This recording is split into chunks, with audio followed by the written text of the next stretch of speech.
Bonjour,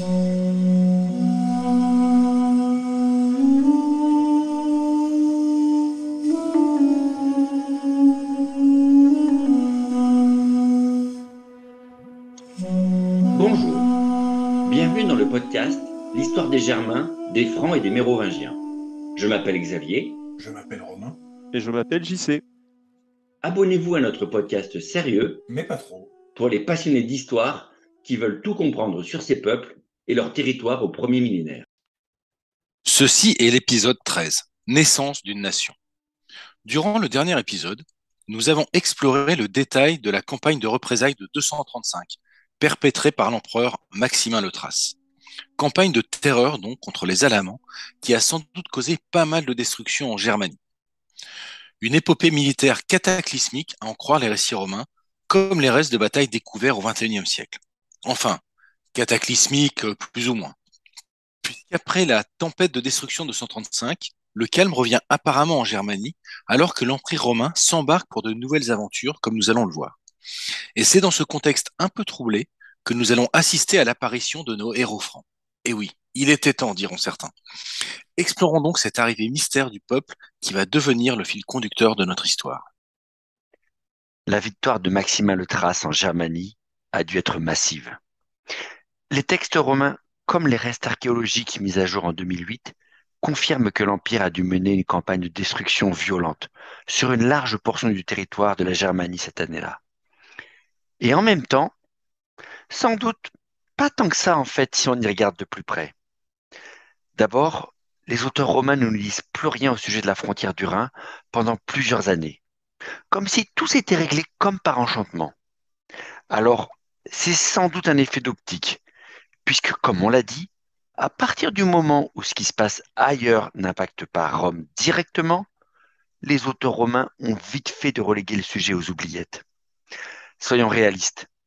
On peut faire le pari qu'il s'est passé un paquet de choses dans le monde germanique. Son organisation, ses clans, ses alliances, enfin, toute la société a dû se recomposer assez différemment après la tornade Maximin. Mais de tout ce chaos, aucune trace dans nos sources, malheureusement. Mais il y a un phénomène plus profond que le silence des auteurs romains, en fait. Fondamentalement, la campagne de Maximin n'a rien changé sur le long terme à la situation entre Rome et la Germanie. Seulement quelques années après cette campagne, on retrouve les mêmes Alamans, aussi agressifs qu'en 235, toujours prêts à s'attaquer aux limes et apparemment pas aussi ruinés que les auteurs ont pu nous le laisser croire. La raison est toute simple. Une campagne militaire de quelques mois, aussi sanglante et brutale soit-elle, ne provoque pas la destruction complète d'une région. Quels que soient les propos enthousiastes des auteurs, il est peu probable que Maximin le Thrace ait vraiment massacré la totalité ou la quasi-totalité de la population de la Germanie. On parle d'un monde vaste, de milliers de kilomètres carrés, avec une population estimée à 3 ou 4 millions d'habitants. Même si les légionnaires romains avaient été les pires bouchers de l'histoire, ce qui est hautement improbable, ils n'ont pas pu éradiquer un monde aussi vaste, ni réduire en esclavage tous ces clans, et ni massacrer une portion très significative de la population. Les forces et les faiblesses des deux mondes restent à peu près les mêmes après le retrait des Romains, car les raisons fondamentales qui ont rendu possible les raids et les pillages des Alamans en territoire romain, que ce soit l'état des défenses de Rome, la culture du pillage de la société germanique ou les équilibres démographiques, tout cela n'est pas définitivement transformé en l'espace d'un seul été. Et donc, si les textes romains ne nous rapportent plus rien pendant quelques années à propos des Germains, c'est juste qu'on est simplement revenu au statu quo. On a toujours des Germains agressifs et pas du tout sous contrôle qui vivent outre-Rhin. Enfin, nous pouvons le penser. Ils ont sans doute été affaiblis par la campagne de Maximin le Thrace, mais seulement momentanément et partiellement. Et dans le fond, rien n'a changé côté germain en ce milieu de IIIe siècle. À l'Est, rien de nouveau en somme. Par contre, chez les Romains, c'est carrément une autre histoire. Oui, car les décennies qui suivent la campagne de Maximin le Thrace sont marquées par une crise sans précédent à Rome. On appelle ça communément la crise du IIIe siècle. Une succession de catastrophes économiques, sanitaires, sociales qui vont secouer l'Empire de fond en comble. Et pour couronner le tout, une crise politique profonde se rajoute par-dessus, vu que l'armée, ou en tout cas les armées, viennent participer à la grande pagaille. Il faut dire que l'idée s'est imposée dans la Légion au fil du temps, qu'en suivant son propre général proclamé empereur, on a une bonne chance de gagner le jackpot. L'extension incroyable des forces armées et l'instabilité générale de l'Empire, avec les crises diverses du IIIe siècle, permet aux officiers les plus malins de tenter leur chance à un rythme jamais vu.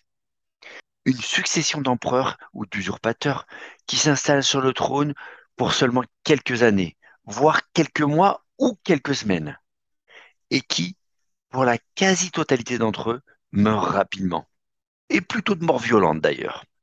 Car bien sûr, ces disputes successives se règlent souvent à coups de bataille rangée, avec des légions mobilisées pour les guerres civiles plutôt que de s'occuper des menaces extérieures.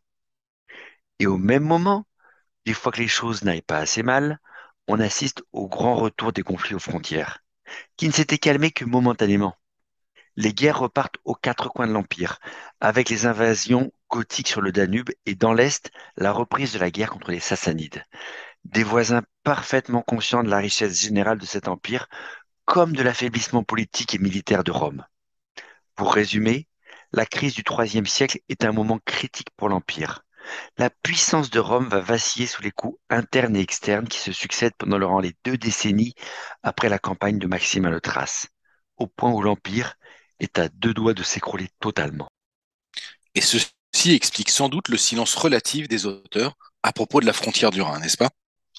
En fait, ils ont carrément d'autres chats à fouetter, ou plutôt d'autres barbares à fouetter à cette époque. D'autres problèmes qui occupent plus Rome que les pillages à petite échelle sur le Rhin. Sûrement que ça continue en fait de plus belle, mais cela n'apparaît plus qu'en filigrane dans l'histoire romaine, trop occupée par la guerre civile et les autres frontières. Et pourtant, c'est là, tout à coup, qu'au détour d'une biographie parlant de la jeunesse de l'empereur Aurélien, on apprend, l'air de rien, l'arrivée des Francs. Et oui, les Francs arrivent dans notre histoire un peu par hasard, presque en catimini. Enfin, peut-être. L'histoire auguste, qui relate l'événement, doit être prise, comme on l'a dit, avec beaucoup de prudence, voire une énorme dose de scepticisme, tant certains passages sont clairement remplis d'approximations, voire d'affabulations, comme les 2,40 m de Maximin le Thrace, pour ne citer qu'un seul exemple. Mais passons. Les Romains commencent à mentionner la présence de Francs au milieu du IIIe siècle, et on va retenir l'hypothèse habituelle qui positionne leur apparition avec Aurélien, c'est-à-dire quelque part entre 240 et 250 en suivant l'histoire auguste, vu que l'exactitude douteuse de ce texte ne change rien à l'affaire. Alors, présentons brièvement notre héros. Aurélien est un officier romain, encore un homme des Balkans comme c'est la mode depuis le début du IIIe siècle, un Illyrien précisément. Autant qu'on puisse en juger, il a dû commencer sa carrière dans les années 30, possiblement avec Maximin le Thrace en Germanie, mais pas sûr. Aurélien fait en tout cas partie de ces jeunes officiers originaires de l'Europe de l'Est qui commencent leur carrière dans la première partie du IIIe siècle et qui, un jour, prendront le contrôle de l'Empire. Mais ça, c'est une autre histoire. Quoi qu'il en soit, les sources romaines le décrivent comme l'officier d'exception qui va gravir successivement tous les échelons de la hiérarchie romaine, parcourant les champs de bataille de Germanie et du Danube. Notre homme va démontrer des qualités extraordinaires de guerrier qui le propulseront un jour à la tête de l'Empire à la force de son poignet. Littéralement d'ailleurs, puisqu'on lui donnera tardivement le surnom d'épée à la main. Et en attendant son heure de gloire, on lit dans l'histoire auguste que le jeune officier réalise des prouesses sur le front du Rhin. Et je cite à nouveau. De même, lorsqu'il était à Mayence, tribun de la 6e Légion, la Gallicane, il écrasa complètement les Francs, qui avaient fait irruption en Gaule et erraient dans tout le pays, tuant 700 d'entre eux et en capturant 300, qu'il vendit comme esclaves. Et ainsi, une chanson fut composée de nouveau à son sujet. Des Francs, des Sarmates par milliers, nous en avons encore et encore tués. Maintenant, nous allons chercher des milliers de Perses. D'accord, le gros stéréotype. En France, tout finit par des chansons, c'est ça? Non, sérieusement. Comme ça, l'air de rien, une nouvelle tribu qui apparaît dans les textes romains. Pas d'explication, pas de détails, juste un peuple sorti de la manche de leur toge et qui entre directement dans le top 10 des pires ennemis de Rome, au même niveau que les Goths, les Sarmates et les Perses. C'est toujours la même histoire avec les Romains. Tant que vous n'êtes pas dans le radar immédiat de leur guerre, aucun intérêt pour les historiens antiques. En tout cas, concernant les Francs, on peut dire qu'on a vu plus glorieux comme façon de faire son entrée dans l'histoire, non? Oui, c'est vrai. Le massacre d'une bande de Francs par le futur empereur Aurélien est sans doute l'histoire fondatrice d'un peuple la moins glamour qu'on puisse imaginer. Zéro contexte et pas de date précise, juste une énième opération de pacification en Germanie dont les Romains ont le secret. C'est tout sauf une arrivée triomphale dans l'histoire avec un grand H. Mais passons. Qu'est-ce qu'on peut dire malgré la sécheresse des premiers textes sur ces hommes et leur arrivée? La réponse classique des auteurs du Moyen Âge et que les historiens du XIXe siècle ont repris est celle du peuple singulier, un groupe ethniquement pur surgissant un beau jour de Pannonie, c'est-à-dire la Slovaquie actuelle, pour venir s'installer aux frontières de la Gaule le long du Rhin. Super histoire donc. Super histoire qui en rejoint d'autres tout aussi fabuleuses sur la naissance et la migration des Goths ou des Burgondes en provenance d'îles mythiques de Scandinavie pour venir déferler sur la Germanie puis l'Empire. Ces théories sur l'origine des peuples germaniques ont été acceptées pendant très longtemps, comme un fait historique établi.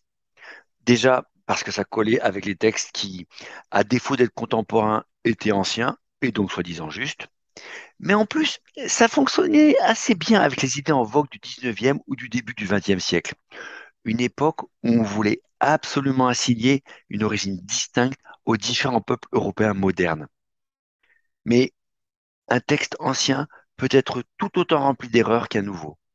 Et toutes ces théories, passées au crible de la recherche historique et archéologique, se sont révélées sans le moindre fondement. Et oui, contrairement à une idée encore populaire, cette histoire de migration géante du peuple des Francs est désormais unanimement rejetée par la communauté scientifique.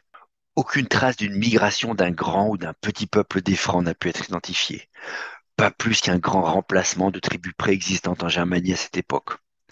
On n'a pas trouvé trace d'une nouvelle culture, d'un nouvel art, de nouvelles structures d'habitat ou de tout autre reste archéologique qui marquerait l'arrivée fracassante d'une nouvelle ethnie en ce IIIe siècle. Ni avant, ni après d'ailleurs. Ok, je vais vous la faire simple. Aujourd'hui, quasiment plus aucun archéologue ou historien sérieux ne croit à l'arrivée en masse d'une tribu géante, issue des rives du Danube ou de la Scandinavie, pour expliquer la naissance des Francs. En fait, pour la communauté scientifique, cette idée est une pure construction tardive inventée au Moyen Âge, mais sans la moindre base historique. C'est pas la seule d'ailleurs. Mais alors, quelle hypothèse peut-on faire pour expliquer l'arrivée de ces nouveaux venus? Comment un peuple qui n'existait pas se retrouve tout à coup aux portes de l'Empire du jour au lendemain?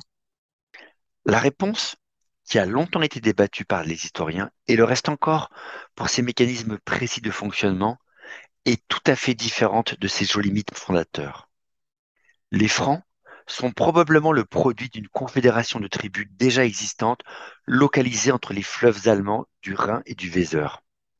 Une grande ligue un peu fluctuante qui a regroupé peu à peu des clans et des tribus déjà présentes à l'époque de Tacite et vivant sur le territoire actuel de l'Allemagne du Nord-Ouest et des Pays-Bas.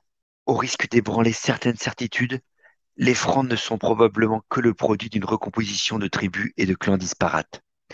Une hybridation progressive de groupes de Germains, de migrants et de peuples vaincus de la région qui se sont regroupés dans cette union par un melting pot progressif. L'explication la plus probable, même si là encore on en est rendu à des hypothèses, c'est que ce qu'on appelle l'ethnogénèse des Francs, c'est-à-dire le processus de construction de ce peuple, est le résultat de deux grands phénomènes principalement. Le premier, c'est le mouvement de population massif qui se produisent dans tout l'espace germanique en ce début de millénaire. Des mouvements de population progressifs qui partent des régions situées dans le nord-est de l'Europe et qui, par effet domino, poussent les clans et les tribus à s'éloigner de l'épicentre. Leur déplacement met la pression sur leurs voisins directs qui, à leur tour, se mettent en mouvement et repoussent les autres, et ainsi de suite. Les théories restent ouvertes sur les raisons fondamentales de ce phénomène, que ce soit des changements climatiques déséquilibrant les rendements agricoles de certaines régions, ou au contraire, une poussée démographique spécifique d'une partie du monde germanique. Mais quelles que soient les raisons véritables, ces migrations qui se sont déroulées sur des siècles semblent s'accélérer à partir du troisième. Et ces mouvements profonds vont venir déstabiliser toute la structure tribale existante et forcer à des regroupements. Et le deuxième paramètre de cette équation, c'est bien sûr Rome.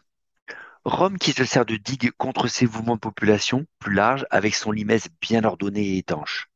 Et Rome qui contribue aussi aux recompositions locales avec sa politique interventionniste en Germanie, soit en débarquant directement sur les territoires voisins, comme Maximin le Thrace, ou encore en distribuant de l'or, pour contrôler des chefs et des tribus capables d'imposer la paix derrière le limès et garantir de bonnes relations commerciales entre l'Empire et la Germanie.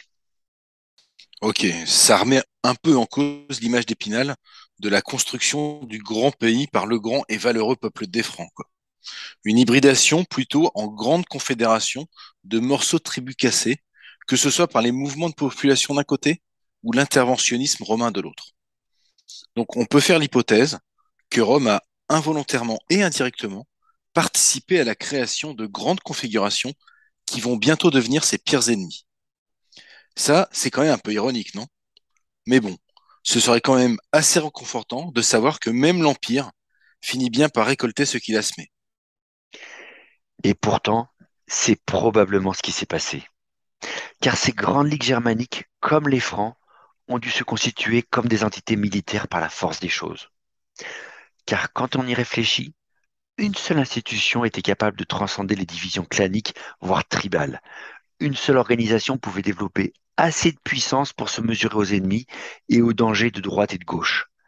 Un seul mécanisme pouvait unir des hommes qui, historiquement, ne se mélangeaient pas facilement entre eux. Le seul outil dans la panoplie germanique s'appelait évidemment le comitatus, les bandes de guerriers. Les bandes, historiquement conçues pour mener des raids limités contre les autres tribus, avaient la méthode pour unir des hommes prêts à se battre sous une seule bannière, avaient aussi les mécanismes pour dépasser ces fameuses barrières entre clans et unifier des hommes avec l'appât du gain ou juste l'instinct de survie. Et à leur tête, les chefs de guerre. Des chefs, comme on l'a dit, qui ont toujours existé en fait, ralliant des troupes lors des assemblées et jouant le rôle de quasi-mercenaires sous l'égide de tribus. Mais à partir de ce moment, avec les bouleversements démographiques en cours et l'influx d'or de Rome, il semble que ces chefs vont peu à peu prendre progressivement une toute autre envergure, au point de devenir la véritable et seule autorité des tribus. De petits chefs de pillards qu'ils ont toujours su être, les chefs de bande germaniques se voient tout à coup prendre les commandes de la société qui ne peut plus fonctionner sans un surcroît d'autorité et de puissance concentrés dans quelques mains. En l'occurrence, les leurs. Des hommes capables de rassembler des groupes de combattants d'une taille suffisante pour faire face aux nouveaux défis de partage de terres ou de capture de ressources nécessaires à la survie, même par des solutions violentes. Et avoir une bande de gros bras qui sait se battre ensemble peut s'avérer utile quand l'instabilité semble se généraliser un peu partout autour de vous.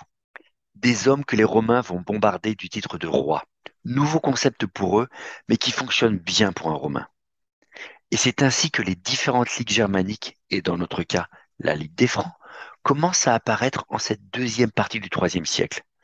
Pas comme une nouvelle tribu qui se distingue nettement des tribus existantes, ni comme une culture originale ou une civilisation particulière, mais plutôt comme une vague association de clans qui, en retenant pendant plusieurs décennies différentes formes d'identité tribale spécifiques, vont progressivement se faire cataloguer comme faisant partie des Francs. Une ethnogénèse progressive qui se superpose et remplace peu à peu la vieille identité tribale décrite par Tacite. Une association donc, de malfaiteurs diraient les Romains, mais une association quand même, avec pas mal de flou sur l'identité des participants et la composition précise de ses membres et de son leadership, mais qui finira un jour par constituer une identité à part entière. Donc, Xavier, si je suis ta démonstration, la morale de l'histoire, c'est qu'Hermann et ses cousins de la moyenne vallée du Rhin ont fini par réaliser ce que les autres Germains du Sud, certainement un peu plus vifs, que ce soit les Alamans en Pays Souabe ou les Marcomanns en Bavière, ont réalisé déjà depuis quelques décennies. Parfois, la taille, ça compte. C'est bien ça? Qu'une union des forces dépassant les vieilles divisions tribales leur donnait plus de poids pour survivre dans le monde compliqué du IIIe siècle. Alors, si on met de côté leurs racines pas très glorieuses, qu'est-ce qu'on peut dire d'autre d'original sur nos amis des Francs? Pas grand-chose vraiment. Un nouveau nom peut-être? Un nom absolument pas original d'ailleurs. Comme les Alamans, dont le nom fait probablement référence à une union dite de tous les hommes, Alemann en allemand moderne, franc est sans doute le terme issu de la langue germanique qui peut se comprendre comme hardi ou courageux. Une espèce de qualificatif donc, plus qu'une création brillante. Un simple adjectif avec une signification évidente à cette époque pour les caractériser spécifiquement par rapport à leurs tribus d'origine différentes. Et pour la culture, c'est encore pire en quelque sorte. Quel que soit l'angle que l'on choisisse, la langue, l'habillement ou l'armement, rien ne distingue vraiment les Francs du reste des Germains vivant dans la région, sinon qu'on les appelle d'un nom distinct. Rien dans les textes ni les traces archéologiques ne permet de différencier ce peuple des autres tribus de la région Rhin-Vézère. Et pour cause, il n'y a rien de très particulier à distinguer, vu qu'aucun élément déterminant et différent de ce qu'on trouve dans la région n'a jamais pu être prouvé. La question reste encore débattue à ce jour, mais tout semble indiquer qu'aucun apport extérieur, aucune nouveauté culturelle ou matérielle ne se cacherait derrière la naissance des Francs. Ce qui est assez logique au vu des hypothèses sur l'ethnogenèse des Francs, qui veut que ce sont les hommes et les femmes de la même région qui s'agrègent sous une bannière commune pendant ce IIIe siècle pour fonder la Confédération.